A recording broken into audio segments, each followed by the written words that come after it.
আসসালামু আলাইকুম। আনন্দে উল্লাসে মেতে উঠেছে বাংলার মানুষ।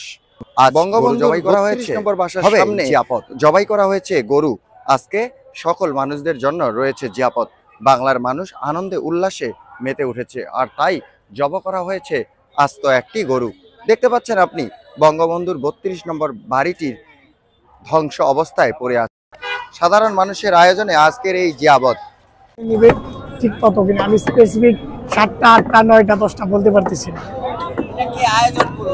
আচ্ছা, এটার আয়োজন হচ্ছে বাংলাদেশের জনগণ নামের একটা ব্যানার আছে, বাংলাদেশের জনগণ।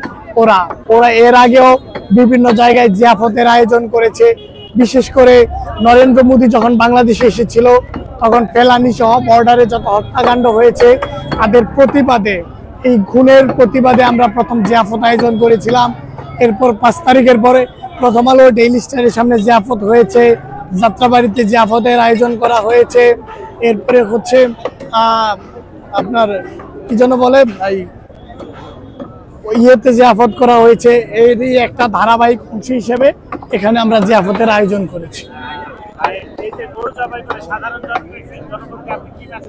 আসলে গরুটা হচ্ছে আমাদের এখানকার সংস্কৃতি। এখানে মানুষ যখন আনন্দ উৎসব পালন করে তখনই গরু জবাই করে, সেটা হোক বিয়ে, হোক কারো অন্য কোনো প্রোগ্রাম বা ঈদের কোনো আনন্দ হলে আমরা গরু জবাই করি। তারই ধারাবাহিকতা হচ্ছে গরু। তাছাড়াও গরু হচ্ছে এই অঞ্চলের মানুষের, এই অঞ্চলে ইসলাম প্রতিষ্ঠার একটা সিম্বলিক আইকন। এদেশে যখন শাহজালালদের আগমন ঘটেছিল তখন তারা গরু জবাইয়ের মাধ্যমে শাহজালালরা এদেশে আগমন ঘটে, এদেশে প্রতিষ্ঠা পায়। অথচ আমরা দেখি যে আমাদের পাশের দেশে মুসলিম হওয়ার কারণে কুরবানি ঈদ আসলে বা গরুর মাংস খাওয়ার কারণে তার উপর অন্যায় অত্যাচার জুলুম নেমে আসে।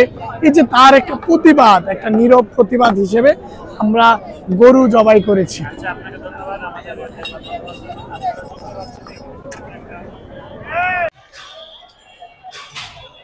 স্বৈরাচার প্রধানমন্ত্রী শেখ হাসিনার জ্বালাময়ী বক্তব্যে তাকে দেশ ছাড়তে হয়েছে এই দেশ বাংলাদেশ থেকে।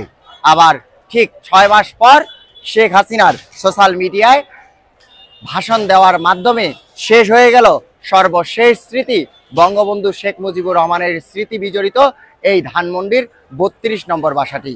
আমি সবার প্রত্যাশা 32 নম্বর বাসা ধানমন্ডি।